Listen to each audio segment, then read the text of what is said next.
ಕಂಬಳ ನಿಲ್ಬೇಕು. ಇದರಿಂದ ಯಾರಿಗೆ ಒಂದು ಪ್ರಯೋಜನ ಇಲ್ಲ, ಬರೀ ಹಣ ಖರ್ಚಾಗುತ್ತೆ ಹಾಗೂ ಪ್ರಾಣಿಗಳಿಗೆ ತೊಂದರೆ. ಇದು ಪಕ್ಕಾ ಪ್ರಾಣಿ ಹಿಂಸೆ. ಹಿಂದೆ ಕಂಬಳ ನಡಿಬಾರದು.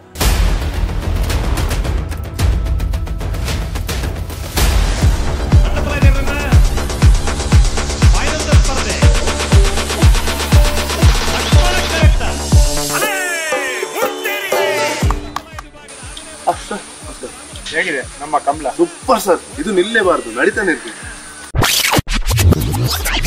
ನಾಡಿದ್ದು 30 ತಾರೀಕಿಗೆ ಬ್ರಿಜೇಶ್ ಚೌಟ ಸಾರಥ್ಯದಲ್ಲಿ ಮಂಗಳೂರು ಕಂಬಳ ಅಂತ ನಡೀತಾ ಇತ್ತು.